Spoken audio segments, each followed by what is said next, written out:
Nous célébrons ta victoire en ces lieux. Nous nous soumettons sous ta seigneurie, Seigneur. Merci pour ta lumière dans nos vies. Merci pour ton onction sur nous, avec nous et en nous. Merci, Seigneur, de bénir quiconque est en train de suivre ce moment.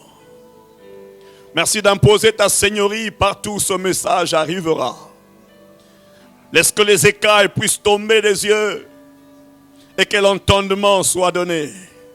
Merci pour la compréhension de ce message. C'est dans le précieux et puissant nom de Jésus-Christ que nous avons ainsi prié et reçu et nous disons Amen.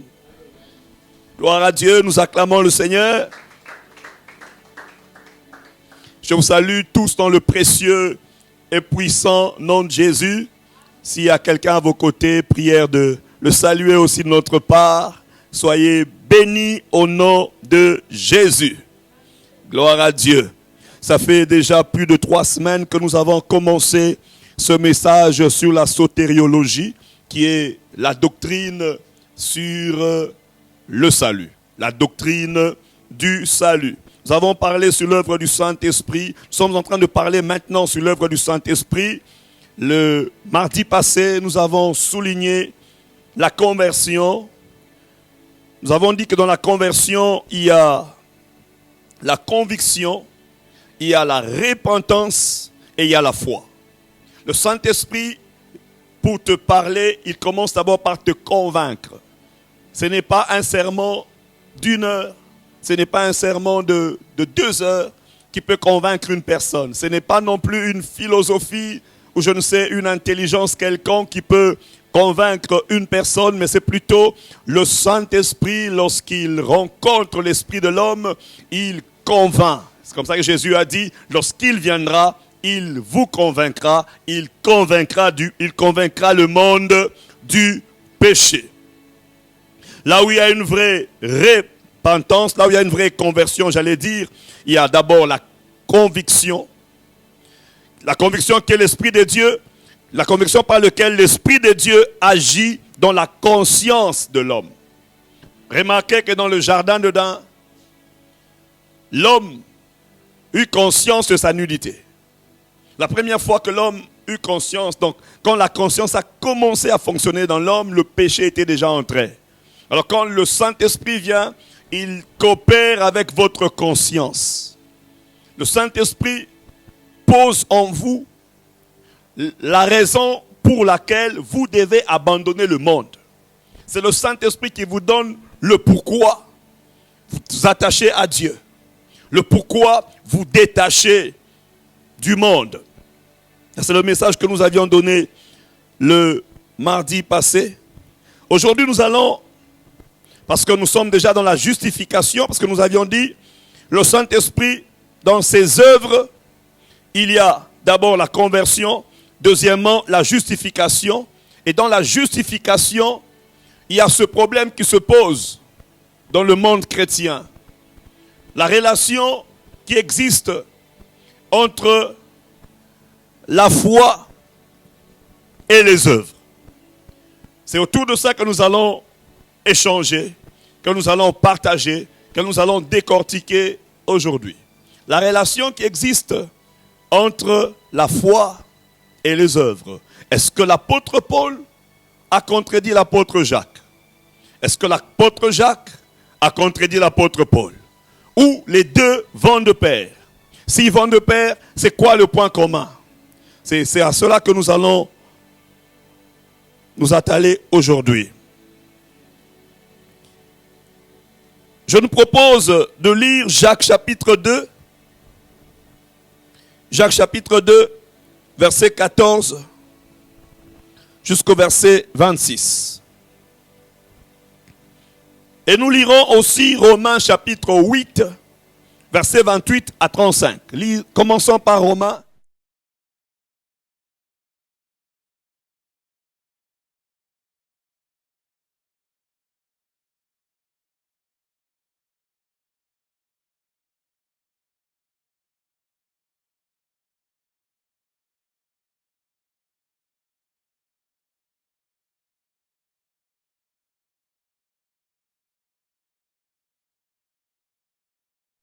Et ceux qu'il a prédestinés, il les a aussi appelés. Et ceux qu'il a appelés, il les a aussi justifiés. Et ceux qu'il a justifiés, il les a aussi glorifiés. Que dirons-nous donc à l'égard de ces choses? Si Dieu est pour nous, qui sera contre nous? Lui qui n'a point épargné son propre fils, mais qui l'a livré pour nous tous. Comment ne nous donnera-t-il pas aussi toutes choses avec lui? Qui accusera les élus de Dieu?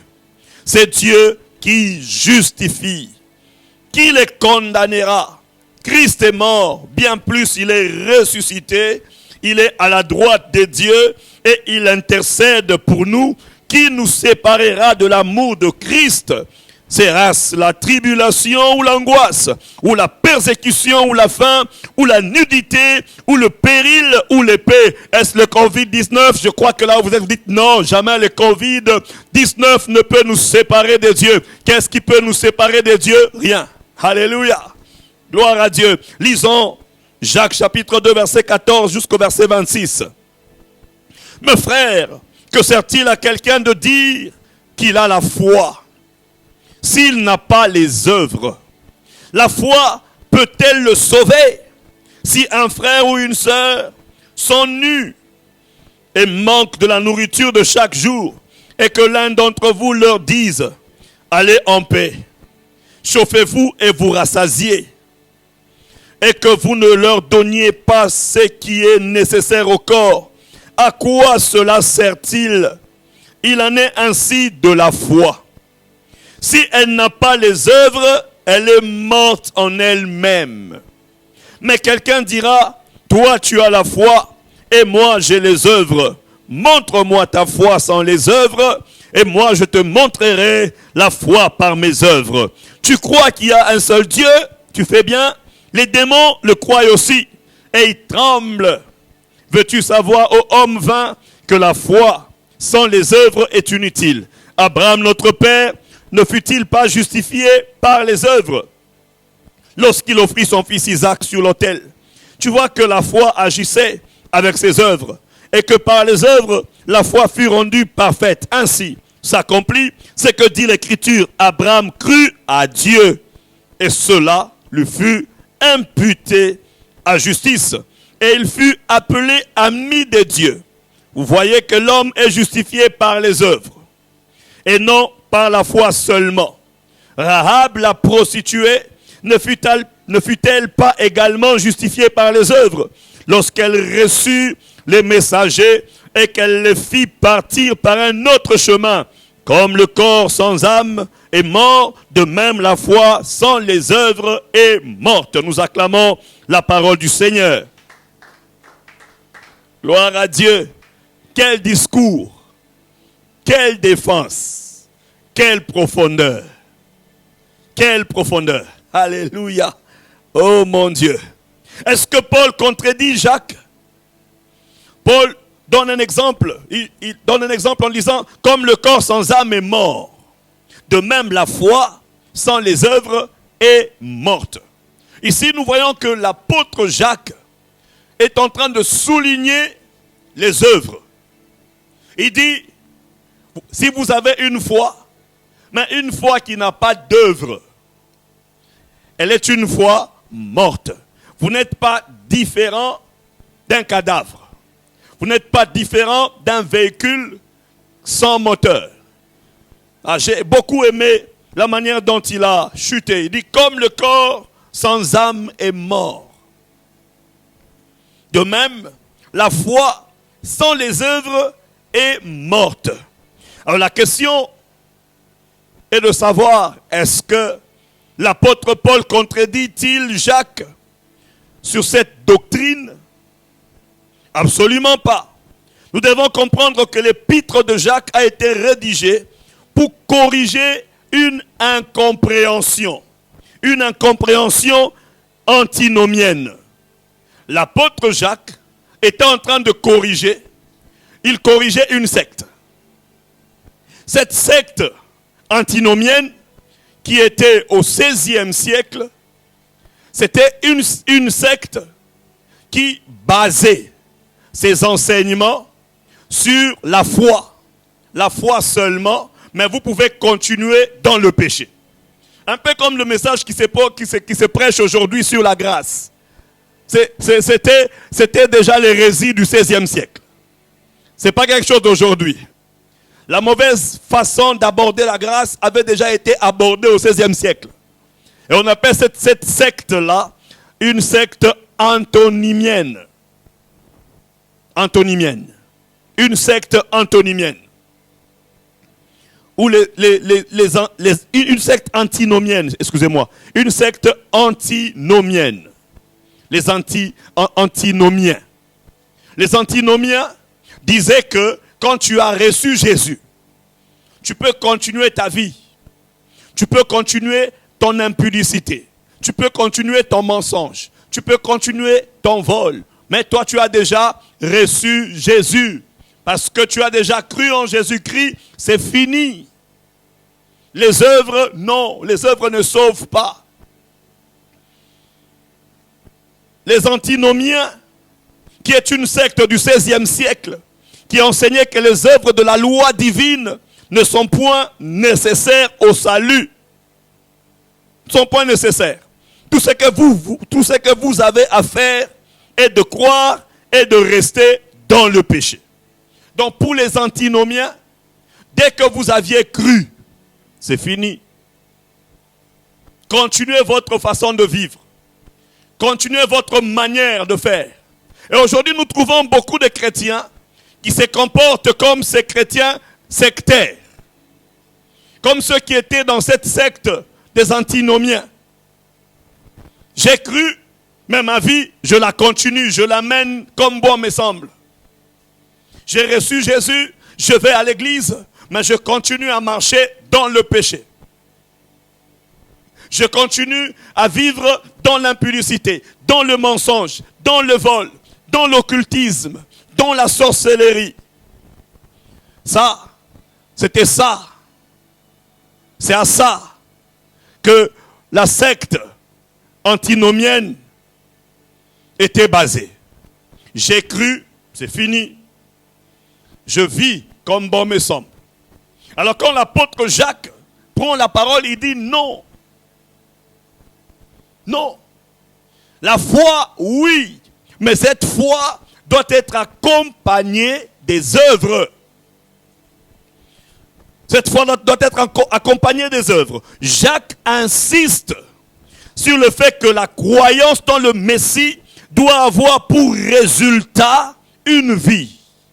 Quand Jacques parle des œuvres, Jacques est en train de souligner la vie. Une vie qui a été changée. Une vie qui produit des fruits dignes de la repentance. Une vie une vie dans laquelle on peut souligner le séparateur. C'est-à-dire, on peut dire avant Jésus et après Jésus n'est pas égal. Avant que je n'ai rencontré Jésus et après que je l'ai rencontré, pour Jacques, ne peut pas être égal. C'est comme ça que Paul dit non. La vie chrétienne ou la foi en Jésus sans les œuvres est comparable à un corps sans âme. Est comparable à un véhicule sans moteur. C'est comme ça que Jacques vient et dit non. La vie chrétienne doit avoir des résultats. Jacques insiste sur le fait que la croyance dans le Messie doit avoir pour résultat une vie changée. Sinon, ce n'est pas la conversion authentique. Ce n'est pas la conversion authentique. Quand Jacques parle, Jacques est en train de souligner la vie après que vous ayez reçu Jésus. Des choses que vous avez abandonnées. La conversion. La nouvelle marche avec le Seigneur. Le nouveau langage. Le nouveau langage. Il dit non. La foi sans les œuvres, elle est inutile. Paul utilisait l'expression justifier pour signifier acquitter. Pour signifier prononcer innocent. Quand Paul, dans ses écrits, dans ses épîtres aux églises, quand Paul utilise l'expression justifier, Paul sous-entend le mot acquitté, prononcé innocent. Tandis que Jacques, quand Jacques utilise la même expression pour confirmer, quand Jacques utilise la même expression, quand Jacques utilise l'expression justifié, il sous-entend confirmer comme juste. Voyez la différence. Confirmer comme juste ou démontrer qu'il est justifié. Chez Paul, justifié veut tout simplement dire prononcer innocent, acquitté. Lorsqu'on a déclaré quelqu'un juste, on l'a déclaré innocent. On ne voit plus ses fautes, c'est fini. Mais quand Jacques utilise la même expression, Jacques voit ce mot qui est vu comme juste. Quelqu'un qui a fait des preuves. Il a prouvé, il a démontré. Comme Jacques touche les deux cas. Voilà pourquoi Jacques vient, il dit, la foi sans les œuvres est inutile. Elle est inutile. Puis Abraham étendit la main et prit le couteau pour égorger son fils. Alors l'ange de l'Éternel appela des cieux et dit, Abraham, Abraham, et il répondit, me voici. L'ange dit, n'avance pas ta main sur l'enfant et ne lui fais rien, car je sais maintenant que tu crains Dieu. Je sais maintenant que tu crains Dieu. Nous avions dit dans les leçons précédentes que justifier, c'est vivre selon que Dieu a prévu. C'est vivre selon la parole de Dieu. C'est vivre selon la loi de Dieu. Donc, pour être juste, c'est lorsqu'on est en accord avec Dieu. Quand on est en accord avec Dieu, là on peut dire je suis juste. Lorsqu'on marche conformément à la parole de Dieu, on peut dire que je suis juste. On n'est pas juste selon soi-même, on est juste selon la parole de Dieu. Alors ici, dans l'Ancien Testament déjà, on vient nous révéler ce que Dieu sous-entend par la crainte de Dieu. Par la crainte de Dieu. Dieu demande Isaac à Abraham, un fils qu'il a reçu dans sa vieillesse. Et Abraham n'hésite pas. Abraham prend Isaac. Ça, c'est la foi dont Jacques parle. Abraham prend Isaac. Ça, c'est la foi dont Jacques est en train de souligner. Beaucoup sont semblables à cette parabole que Christ a donnée. Christ dit, un père avait 2 enfants. Il appelle l'un pour l'envoyer L'enfant dira, j'irai, mais il n'est pas parti. Il appelle l'autre qui refuse d'aller, mais il est parti. Et Christ a posé la question, à savoir, lequel de deux a fait la volonté de Dieu? Beaucoup de chrétiens ont répondu à l'appel du salut à moitié. Beaucoup ont dit oui à Jésus. Oui, oui. Mais cependant, le oui est un oui qui est encore négociable. Il n'est pas un oui plein, il n'est pas un oui total. Le oui total engage la pratique.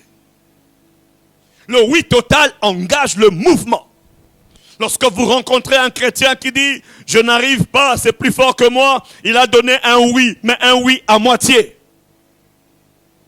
Un oui à moitié. Il y a des gens qui crient encore jusqu'à aujourd'hui « Jésus vient me sauver du péché, Jésus vient me sauver du péché ». Jésus est allé à la croix pour nous sauver du péché. Le fait que tu l'as reçu, il t'a déjà sauvé. Maintenant, tu as ta part à faire. La part de l'homme. C'est comme ça que l'apôtre Jacques, qui était en ce temps-là le pasteur à Jérusalem, le pasteur de l'église primitive, Jacques a affaire aux chrétiens. Il a affaire aux chrétiens. Alors il dit aux chrétiens, chrétiens, ne vous limitez pas seulement à recevoir Jésus, mais imitez-vous à l'imiter. Ne vous limitez pas seulement à la confession. La confession est invisible, mais la chrétienté est une vie. Les œuvres sont palpables, mais cependant, la confession, elle est invisible. C'est facile de dire je suis chrétien, mais c'est difficile de vivre la chrétienté. Voilà pourquoi l'apôtre Jacques insiste. Il dit non, la foi sans les œuvres, c'est comme un corps sans âme.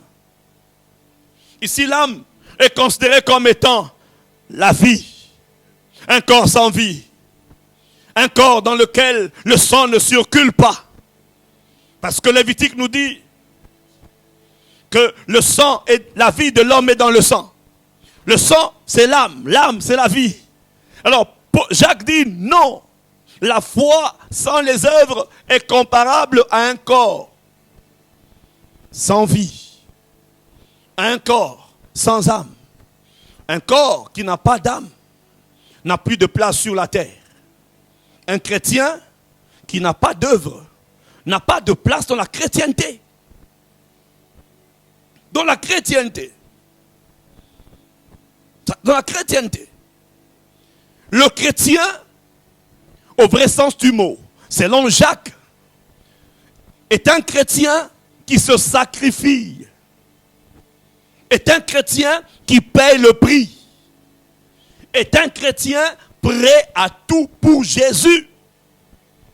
Ne sera enlevé que le chrétien qui produit des œuvres.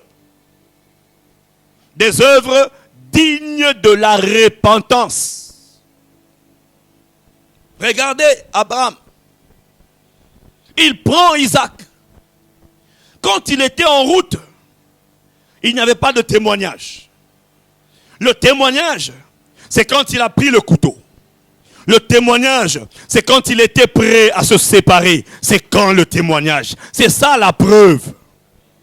Alors Jacques dit non. L'amour de Dieu n'est pas seulement un amour qui est dicté dans la parole de Dieu. Non. C'est un amour qui a été vérifié. Un amour qui a été vérifié. Dieu s'est fait chair. Jésus est monté à la croix. Il est mort. Et il est ressuscité. Ça, c'est la foi de Jacques. La foi de Jacques. C'est ça la foi de Jacques. Abraham prend le couteau. Et quand vous lisez bien la Bible, vous remarquerez que ce couteau a été freiné par l'ange. Pour Abraham, il avait déjà égorgé. Pour Abraham, il avait déjà offert Isaac. Pour Abraham, Isaac était déjà mort.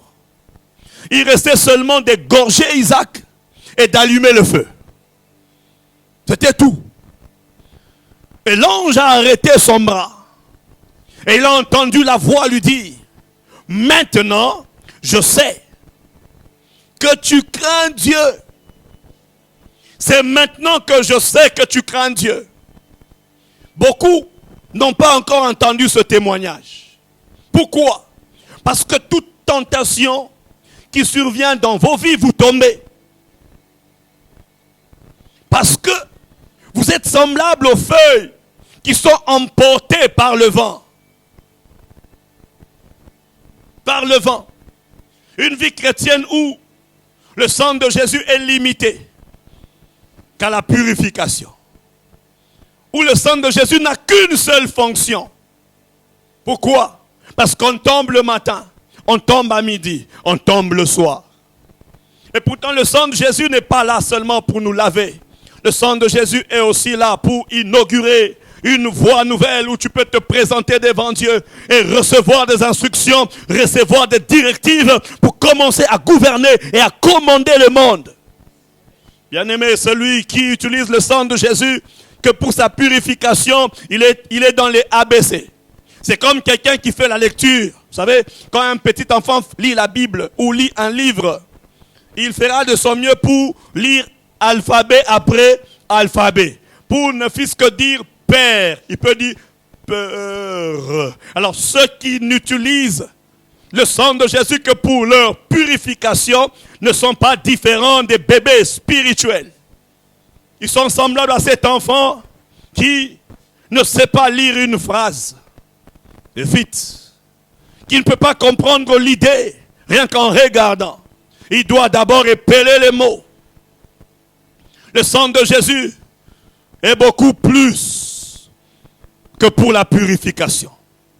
Dans le sang de Jésus, il y a l'ADN divin que dont tu as besoin, que j'ai besoin. Dans le sang de Jésus, il y a l'ADN de Dieu dedans. La nature de Dieu là-dedans. Là-dedans. Mon Dieu. Alors Abraham, l'ange lui dit, n'avance pas ta main. Ici c'est Dieu qui voit l'œuvre d'Abraham. Alors il ne faut pas te limiter à dire seulement que la foi d'Abraham lui a été imputée. Mais il faut aussi dire que Dieu a confirmé sa foi aussi. Alléluia. Alléluia. Dieu l'a trouvé, Dieu l'a imputé à justice et Dieu aussi est venu confirmer sa foi. Donc pour terminer, je veux dire quoi? Je veux dire ceci. Dans la vie chrétienne, c'est Dieu qui vient susciter la foi en toi. Il suscite la foi. Par le Saint-Esprit, il suscite la foi. Il t'appelle, il t'appelle, il t'appelle. Il suscite la foi. Et toi, tu dois maintenant abandonner. En abandonnant, tu apporteras ce qu'on appelle le proving.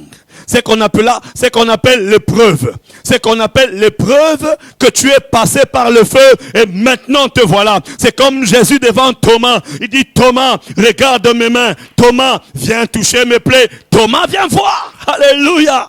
Alléluia. Et nous serons rémunérés selon nos œuvres. Selon nos œuvres. Je l'ai dit dimanche passé. L'œuvre de la croix est comparable à un dénominateur. Mais nos œuvres à nous sont des numérateurs.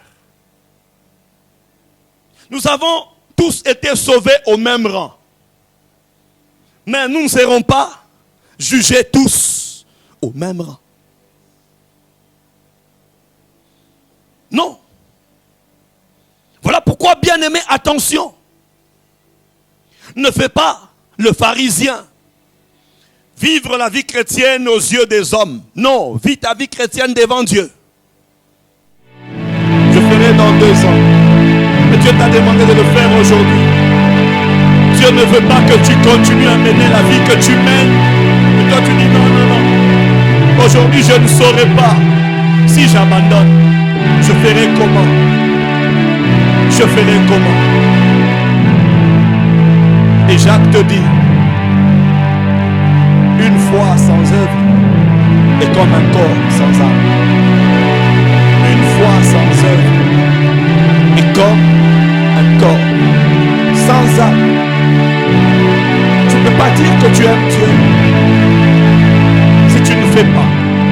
ce que Dieu te demande. Tu ne peux pas dire que tu aimes Dieu.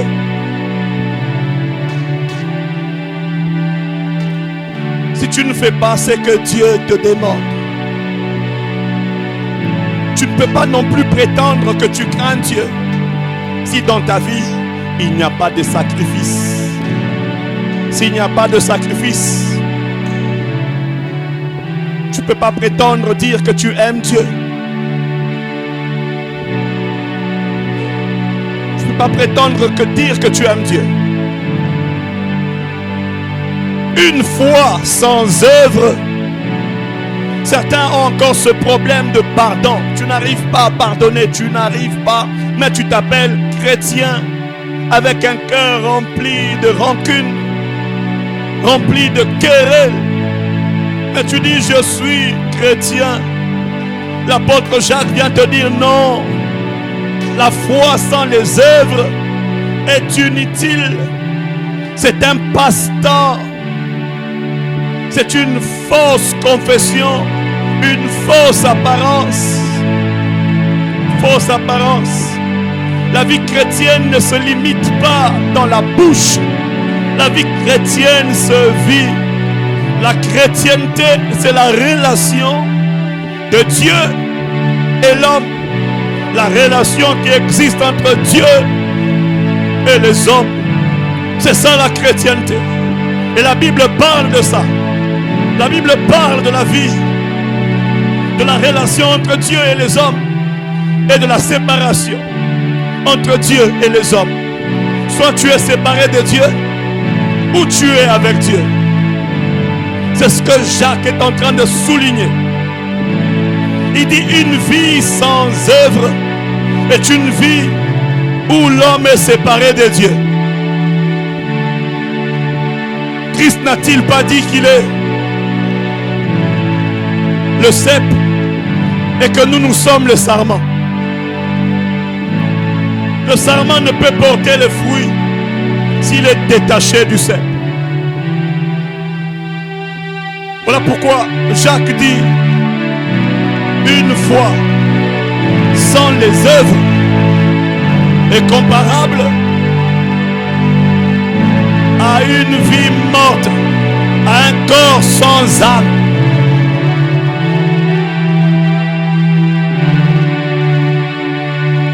Tu peux te repentir et revenir à lui. Tu peux te relever et revenir à Dieu. Tu peux reprendre tes bonnes habitudes. Tu peux reprendre ces bonnes habitudes où tu te réveillais très tôt matin pour chercher la face de Dieu. Il y a des gens qui priaient parce qu'il manquait l'argent. Aujourd'hui, tu as l'argent, tu ne pries plus.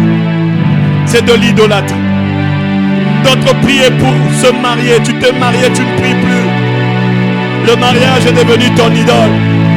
Tu ne peux pas remplacer Dieu par quelque chose, par un objet. Dieu est Dieu. Il mérite la première place. Le Saint-Esprit te parle et il te dit une foi sans œuvre est comme un corps sans âme. Et comme un corps sans âme. Et comme un corps sans âme. Je refuse d'être semblable à un corps qui n'a pas d'âme. Je refuse d'être comparé à un véhicule sans moteur. Je refuse d'avoir une vie chrétienne sans œuvre. Je refuse d'être ce sarment qui est déjà détaché du cep. Je refuse d'être ce doigt mais qui est coupé du corps. Je refuse.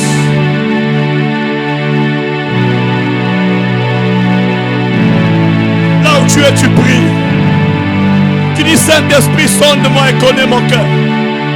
Montre-moi ma faute et je vais changer, je vais corriger. Viens me briser. Je dois produire le fruit digne de repentance. Les temps sont mauvais, Jésus-Christ est en route. Bien-aimé, tu dois préparer ta relation avec lui. Tu dois préparer ta communion avec le Saint-Esprit. Tu dois préparer. Tu dois être prêt.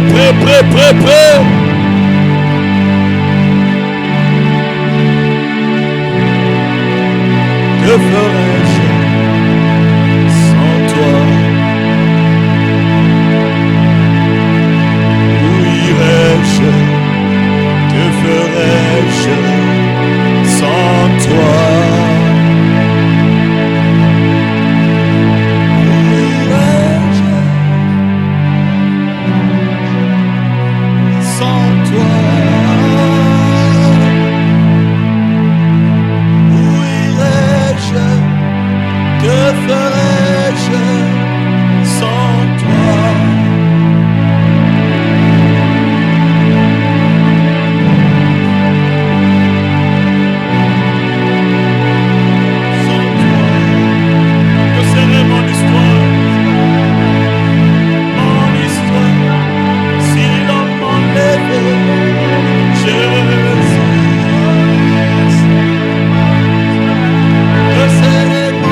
c'était ta refaire, moi je choisirais Jésus. Ferai-je, Où irais-je, que ferai-je sans toi?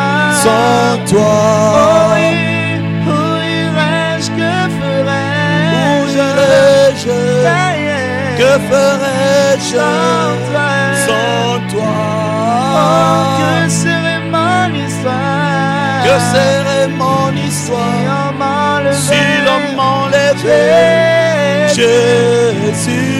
Oui, que serait mon histoire? Que serait mon histoire si l'on m'enlevait Jésus? Oui, si c'était ta refaire, Si c'était ta refaire, moi je choisirais Jésus. Oh oui, si c'était ta refaire, Si c'était ta refaire, moi je choisirais Jésus. Où irais-je, que ferais-je? Où irais-je, Que ferais-je? que ferais-je sans toi? sans toi? Que serait mon histoire?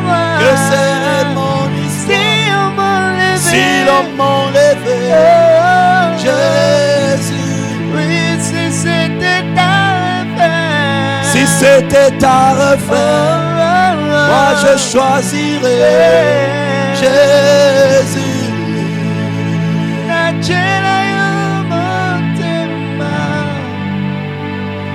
nachelayo motema, nachelayo motema, nachelayo motema na ngai. Merci de t'imposer en nous. Merci de t'imposer en nous. Merci de nous amener dans ta gloire. Merci de nous amener où tu nous attends.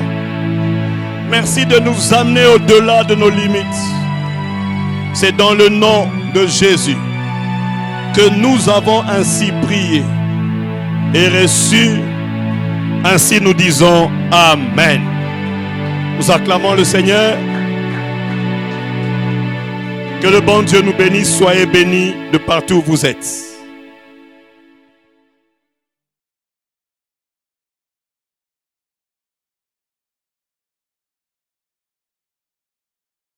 Thank you.